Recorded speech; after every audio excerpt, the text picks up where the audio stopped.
Video. I've been running D&D for a while now. I've been running D&D since 2018. That's 5 years. I've been running D&D for 5 years. And during that time of running D&D, I have built and developed in my mind palace a bunch of different homebrew rules that I think would make the game better. Like a bunch of modifications that range from like, oh, tiny little, oh, just little quality of life things to like massive changes that might like change the game completely. And for some reason, my players didn't want to do it. I don't know why. So in this video, I'm going to go over my favorite of those homebrew rules, and I'm just going to list them off, and I'm just going to get your constructive criticism on them, except if they are not supportive of the ideas, I will delete the comment. I'm organizing the list based off of like the most reasonable homebrew that like you could actually see work in a game to like the most outrageous game-changing rules that one could put in a game. It's going to go from like, oh yeah, I could see how that could be added to like, what are you doing? You're ruining the whole pot. Let me cook. Let me cook. It took me 25 years to design this. All these rules, for some reason or another, were like a little too complicated to like successfully implement into the game, or the players just like weren't having fun with it, so like there wasn't any point to adding it on, or that it just wasn't very interesting. There are a bunch of different reasons why these rules didn't work, and you'll probably see why they didn't work when I list them off. The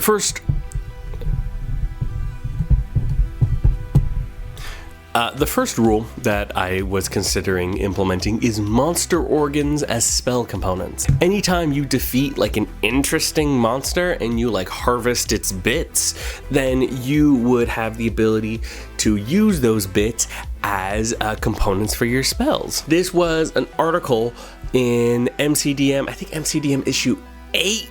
I don't know if that's the right issue. It was in Arcadia, and I thought it was really dope. The only problem is it's a little difficult to implement because one, your characters are gonna have to be fighting monsters that are interesting. So like when they say interesting, it's like hydras or krakens or like very evocative, well-known monsters. And then once you harvest those organs, you'll be able to like supercharge your spells by like using the blood of a kraken to make your lightning bolts a bit better. If you use hydra's blood for a lightning bolt, then you can create 2 bolts of lightning.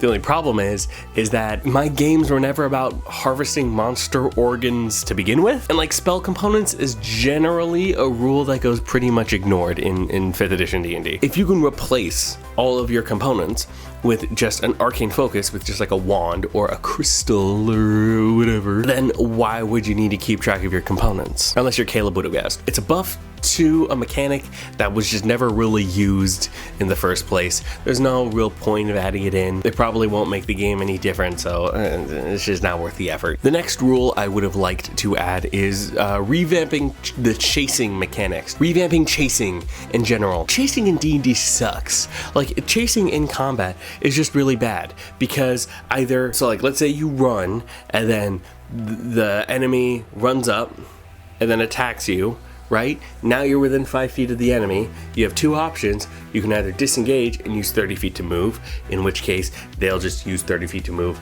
and attack you, or you dash and move, in which case they get an attack of opportunity as you are leaving, and then they'll just use their move and dash to chase after you, and then you repeat the cycle over and over again of opportunity attacks. That really sucks if you're trying to run away from an enemy, or if an enemy is trying to run away from you. You can tell that I've tried to have enemies run away from my players and like do like reoccurring villains, but it just doesn't work because if they're trying to run away in combat, the players just move, off attack, or move and attack. I want reoccurring villains. I want chases. I want like Baby Driver chases. Wouldn't that be cool? I just don't like the image of just the movement and then catch up, movement, catch up, movement, catch up until you're dead. It's lame and it's bad. I can't think of any way to change it. I mean, there are chase mechanics in the Dungeon Master's Guide, but whenever I tell the players like, okay, you're out of combat now, it's now a chase, what do I do from there? Once I'm in a chase, what do I do once I'm in a chase?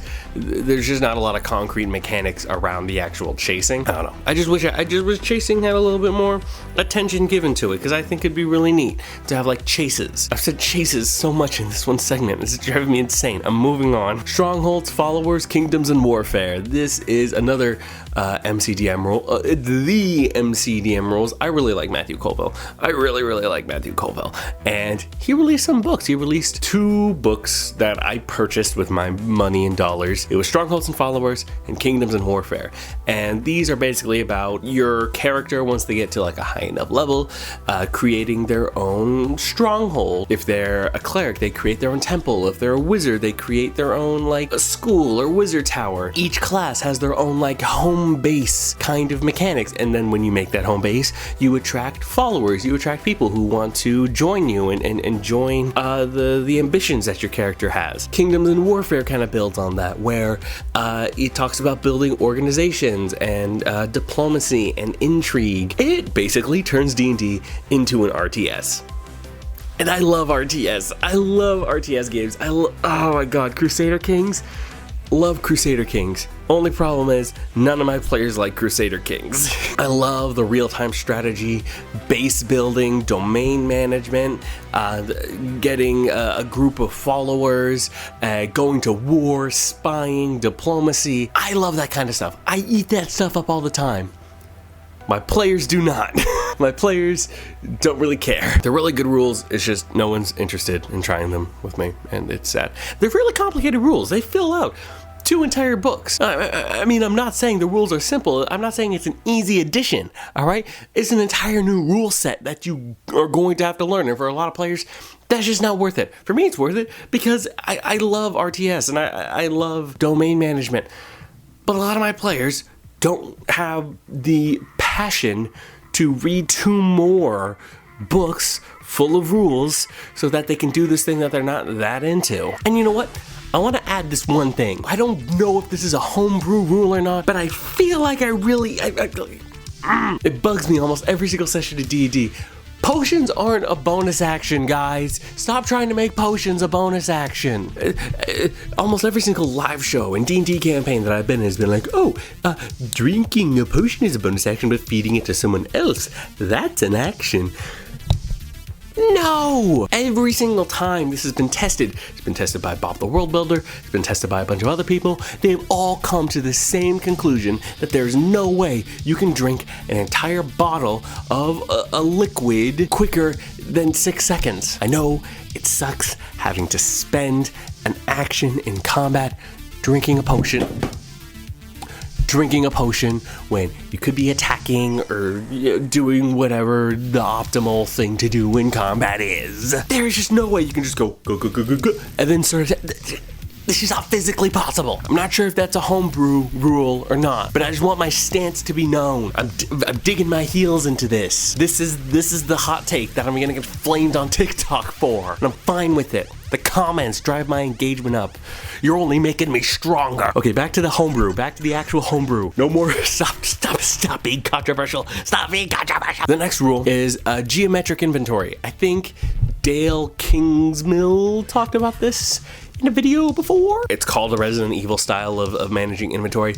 I think of it as the unturned style of inventory because I did not have Resident Evil, but I did have that weird polygonal zombie game. Basically, instead of having a list of items that you have in your inventory, instead you have a grid, and that grid represents how much space you can carry, and you have pictures, small pictures of all the items that you want to carry. It's kind of like a little puzzle where you have to sort of Tetris all of the items that you have that can fit into one solid grid. So instead of just like a boring list of items and then maybe like carrying capacity, which only really works if you're running an online game and that's automatically calculated for you, instead of having just a boring list, you have like a little puzzle that you can solve, and you get to see what's in your inventory, and you get to like move everything around, and you can try to make everything fit. It's like Resident Evil where your inventory space is limited, and like a shotgun is very big, and shotguns are really powerful, but that also means you're gonna have to carry less to wield this really big, useful thing. The only problem is,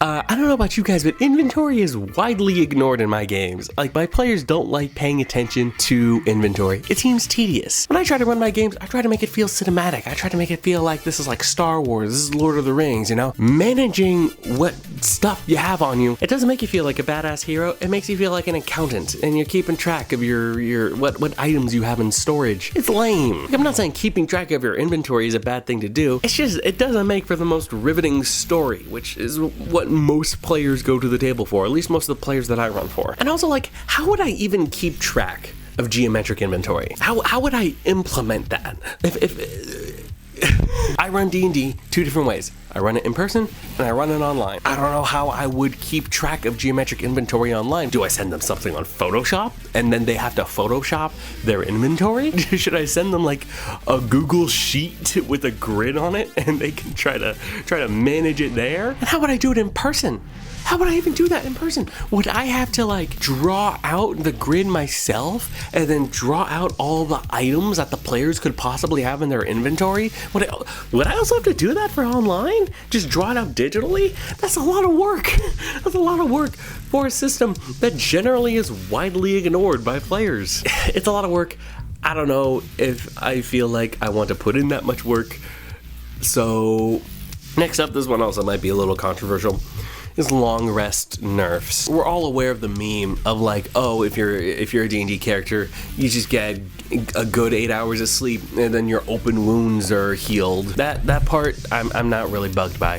What really bugs me is being able to restore all of your health and your abilities while resting in a dungeon or resting out in the wilderness. I feel like being able to gain all your abilities back no matter where you are is kind of an incentive to stop the momentum that players have going. I talked about in my Lost Mines of Phandelver video how the beginning dungeon drains the very limited resources of the level 1 characters to the point where once they get to the final fight, it's pretty much an assured TPK. And I got a lot of comments responding saying that, oh, my players really like the ability management. They really like managing their resources. Like, it is a part of the game and a part of the difficulty to manage the resources that your characters have. The point I was trying to make in that video was that if you're a level 1 character, you don't have that many resources to manage, so you're gonna get drained a lot quicker. The point is, resource management is kind of a part of the game, and I feel like you kind of throw out that part of the game if you're able to just regain all your resources instantly. Well, not instantly, you have to rest for 8 hours, but for the players, it's pretty much instantly. And you get to do that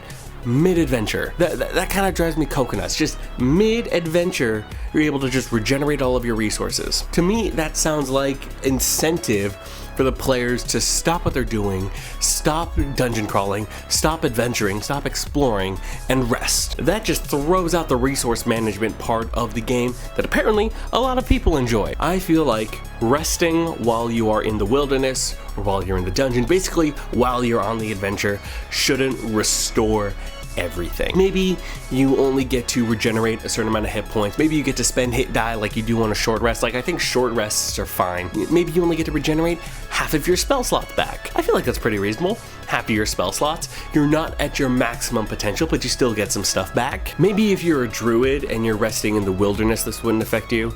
Same if you're a ranger in your favorite terrain, because you're basically, you feel like you're home. I feel like being able to just regain all of your abilities on a long rest anywhere you rest, it's incentivizing the players to want to stop adventuring, which is not what I want as a DM. As a DM, I want them to keep going. I want them to keep the momentum that they have going. I want them to push themselves a little too far, because that's when they get in over their heads. And I like it when they're in over their heads, because then there's a lot of danger, there's a lot of risk, but you get rid of that risk, you get rid of that danger and that challenge if you can just regenerate everything on a rest. I'm explaining this a lot. This doesn't work. I don't know why I'm explaining this so much. This doesn't work when I tried to implement it, because players want to have their abilities. They're just used to being able to just get everything back on a rest. Yeah, you could probably tell that I haven't like fully worked out the rules for this yet.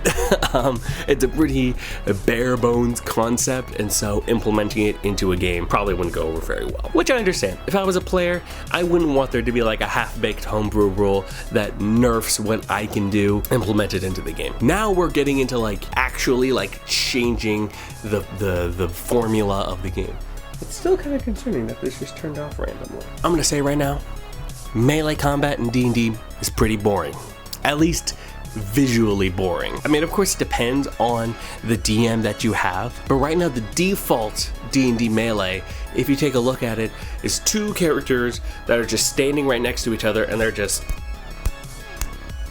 kind of beating on each other while staying in the same 5x5 foot square. That's pretty boring, especially when you compare it to like movie melee combat. Like think about the duel from The Princess Bride on the cliffside. They were all over the place. They weren't just standing in the same 5x5 foot square. They were going all around the arena, dueling each other, doing flips, walking upstairs, and you could also tell who was winning based off of who was stepping back and who was stepping forward, who was losing ground and who was gaining ground. Same thing with Star Wars. Think about Empire Strikes Back. Just think about that final duel. You could tell who was winning based off of who was losing ground, who was gaining ground, and they were also all over the place. They weren't just standing still, going a little bit back,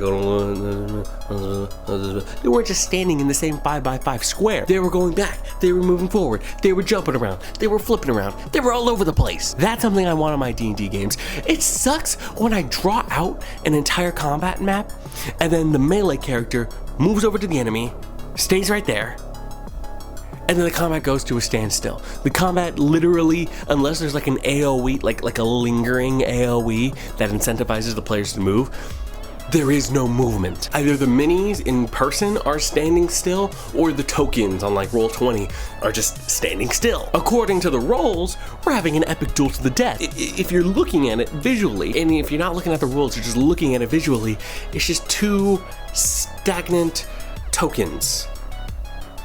And then one of them falls over dead. Why did I even buy and paint the minis if we're not gonna move them around, if we're not gonna interact with them, if we're not gonna change it around a bit? Come on, it's jazz, baby. There's no rules. Come on, it's just music. Get with the rhythm. And so, here's what I propose. I tried adding this rule into my games. I call it in my head chess attacks, where if you hit with an attack, with a melee attack, then you occupy the square that your opponent was in, and your opponent has to move back a square. And that's why I call it a chess attack, is because when you hit your target opponent, you occupy the square that they're in, just like in chess. This way, the person who is hitting more is gonna be gaining more ground, and the person who's missing, they're just gonna dink off of them. You can tell who's winning by who's gaining ground, and you can tell who's losing by who's losing ground. So now combat is more like this, or maybe, maybe you're moving diagonally and you're going around like this, and you're moving around. Looks like I'm poorly driving a car right now. Whoa! Few problems with this rule, by the way. One, again, it's a half-baked homebrew concept. If I implement this into a game, I'm gonna have to really flesh this out. Another problem with it is typically when a melee character moves and gets into position, they want to stay in that position. So even if they are winning, they're going to want to stay where they are at. I've been thinking about ways I can implement this rule, like maybe the character only takes damage if the melee character occupies the square, which will incentivize the movement, or maybe the character takes less damage if they move back. Like some sort of mechanical incentive to make the melee fight want to be more mobile. But it's really hard to think of a way to basically revamp melee combat without changing the entire balance of the game. Also, there's probably something with like battle maneuvers that makes this completely broken. Either it makes battle maneuvers completely useless, or it makes battle maneuvers like the most useful thing on the planet. I don't know, I haven't taken a good look at the rules and like the full implications of it. I just think it'd be really neat to implement. I just haven't successfully implemented it yet, especially since the players typically want to stay in the same spot that they want to be. If they are in a melee fight, they don't want to be moving around, they just want to stay where they are. The players I run for are pretty good at strategy, so finding the right spot to be in and staying in that spot is typically what they want to do. Okay, that's all the rules I have. Thank you so much for oh no, wait. I still have alternative initiative rules. We're gonna have to go to the whiteboard. Whoa, we're at the whiteboard now. I don't like 5th edition initiative. I don't like how it works. I'm fine with rolling for initiative, and I'm fine with taking turns in combat. It's just the way the turns work really grinds my gears. What I really don't like about the initiative system in D&D is how turns are taken. I know in the narrative, everyone's taking their turn simultaneously. Everyone is going at the same time. It's just some people are a little bit faster than others, and that's why we have initiative. When it comes to actually playing the game, it doesn't feel like that. It doesn't feel like we're all taking our turns simultaneously. It feels like I do something, and then I'm waiting my turn while someone else does their thing, and someone else does their thing. It feels like a JRPG, and I know D&D is an RPG, but it doesn't feel like we're all going simultaneously. It feels like we're all doing the thing we want to do, and then waiting our turn to do something again. Imagine there's a D&D combat that goes like this. Owlbear goes first. Owlbear uses his turn to kill the fighter. Fighter is not to 0 HP. Fighter goes unconscious. They spend their turn making a death saving throw. Cleric comes over, heals the fighter, back up to health. Now it's the Owlbear's turn. Owlbear knocks the fighter unconscious again. The fighter makes another single death saving throw. Their death saves have been reset because it's how 5th edition works. And then the cleric heals the fighter again. And then this just happens over and over again. That doesn't feel simultaneous. It feels like the owlbear is waiting for the cleric to heal the fighter so that the owlbear can attack the fighter again. And I'm sure that there is a way that you can make this all work narratively, alright? It all depends on how good your GM is at describing things or how good your players are at role-playing. I'm sure there's a way to make it work in the narrative, but for me, I'm more of a mechanically driven person, and this doesn't work with the mechanics. And though I have developed an initiative system, a couple of initiative systems. I say I've developed. They're more or less ideas. I haven't really developed them. I haven't really implemented them in my games yet. Let me just show you. I have 2 systems. This first system I call Layered Initiative. This would probably work better with Pathfinder, and you'll see why, especially if you've already played Pathfinder. If you played Pathfinder, you're going to watch this and you're going to go, oh yeah, I see what you're doing there. So imagine one box equals either an action, bonus action, or movement. And then we get to the initiative system. I just use this sort of method of, there's P1 to P4, okay? That's the initiative. We get to the start of the initiative. Player 1 makes either action, bonus action, or movement. Then player 2 makes either action, bonus action, or movement. And then we keep going from there. It'll go in like an order of 3. So the way that this would work would be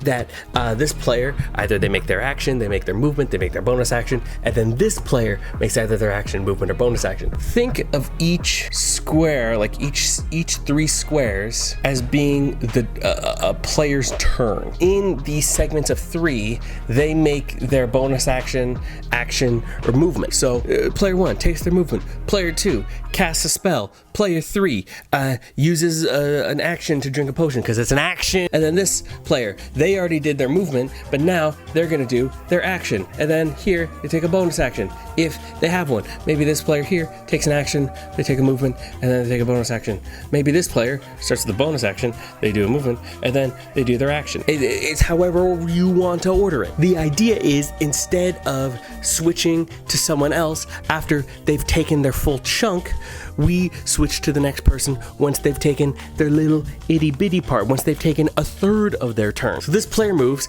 this player does their action, this player does their bonus action, and then this player, they does an action, this player does a movement, this player also does a movement, and then back up to the bonus action. If you've played Pathfinder, you can see how this would work better in Pathfinder, because Pathfinder does they have action points or something. I haven't played Pathfinder that much. I've played 2 sessions of Pathfinder, but the way their turns work is that they basically get 3 action points or something. People who play Pathfinder in the comments are probably going to correct me on this, but they basically get 3 action points. And so in this new initiative system, someone would do an action point, then the next person would do an action point, then the next person would do an action point, and then sometimes spells take 2 or 3 action points. They would spend their first chunk starting to cast the spell, and then their last chunk would be the end of their spell, and the spell goes off. This way, all of the turns are sort of intertwined. We still have an order. We still have an order that we're going in. It's not just chaos, okay? Even though it looks like chaos, it's not just chaos, okay? There's an order to it. But also, it's all happening at the same time. It's all intertwined with each other. It's intertwined. Why won't you intertwine with me? The reason why this probably wouldn't work is because you would have to remember what movement action, bonus action you've taken. You'd have to remember how much you've done. And also, it might get a little complicated remembering who's on first, who's on next. There'd probably have to be a completely different way of keeping track of initiative, like a different sort of initiative tracking sheet of some kind. I'm sure there's a way to figure it out. I just haven't figured it out yet, and I'm filming this video anyways. I'm using a shirt to erase the whiteboard because now we're moving on to the next style of initiative that I was thinking of. Erase the sin. Next is an initiative system that would definitely change the game a whole lot more. I've dubbed it action-oriented initiative. Nico Dicebrain, what does that mean? I'll tell you what it means. This system is based off of the progenitor of D&D called Chainmail. Chainmail was a war game that came before Dungeons & Dragons, and it was just a medieval warfare game simulator thing. And in that system, yes, there was an initiative, but there was a certain order in which units would go depending on how they were going to attack or how they were moving. Before the round actually begins, first you figure out what you're going to do, what you're going to try to attempt, and then we roll for initiative, and then we see what order it's going to go in. The way the initiative would probably work is we would just figure out which side would go first, but the order, the actual order in which the attacks would go off would be as this. So let's say you have like a wizard in the party, and then there's like an area of effect. This is also assuming that spells take an action. I'm not thinking about bonus actions right now. Bonus actions can probably just go off whenever. But this is mostly concerned with actions and movement. This is when if you're casting an area of effect spell like Fireball or maybe like Sleep or Lightning Bolt, you choose your point of origin and what direction they're going to go in. You figure out what your point of origin is going to be. The spell hasn't gone off yet, but you have your point of origin mapped out. Next, movement part 1. What movement part 1 is you get to move half of your movement speed. If you are taking the dash action, you get to move your entire speed, not like 60 feet, you get to move 30 feet. If you were dashing, if you weren't dashing, you just get to move 15 feet or whatever half of your movement speed is. This is like halfway through the combat, how much you've moved when you're halfway through the combat. And then melee attacks go off. It's pretty quick to just go whoosh whoosh. That's why it's really early in the system. And now, after the melee attacks have gone off, we're gonna have ranged attacks go off. The AoEs have chosen their point of origin. We've moved about half of our movement speed.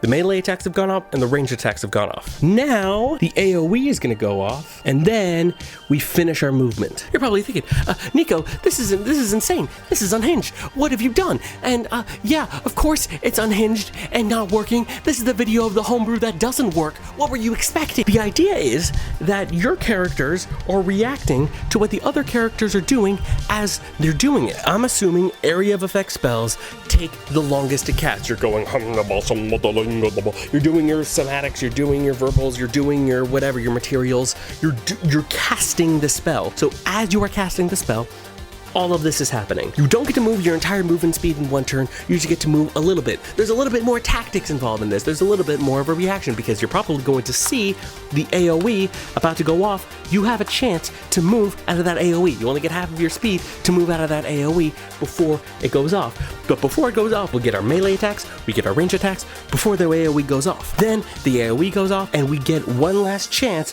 to reposition yourselves. The combat is meant to be ordered by how long the different actions are going to take. I'm assuming range attacks are going to be longer than melee attacks because melee attacks, you're not really aiming, you're not reloading, you're not doing whatever requires a ranged attack to happen. You're just swinging. So we have AoE, we choose our origin point, and then we have a chance to react to that AoE. We have a chance to reposition ourselves instead of just standing and waiting for our turn.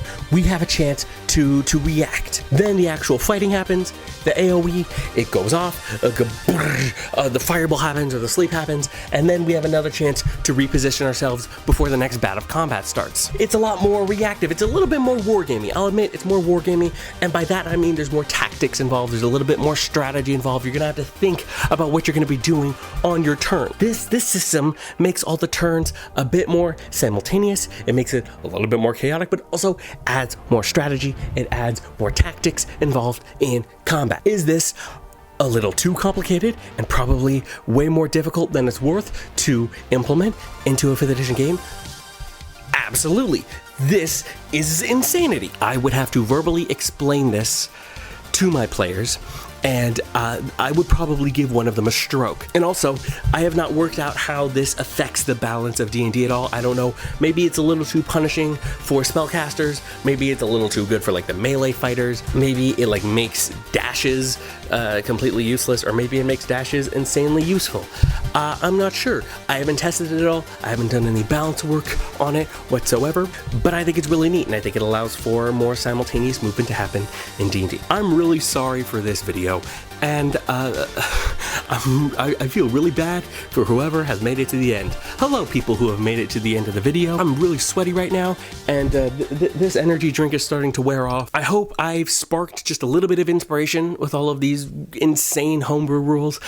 Maybe I've made your table game just 1% better, just improved by just that little, just a little bit. If this video did spark some inspiration, if you, or maybe you were just entertained by it, please just leave a like on the video. It just helps me out a lot. Since I'm such a smaller creator, one like on the video greatly increases my like engagement ratio. I don't know how it works. You know what else also helps is subscribing. Subscribing to the channel means you're gonna get more content like this whenever I go on a 2 a.m. tangent and I fall down a spiral of mechanics.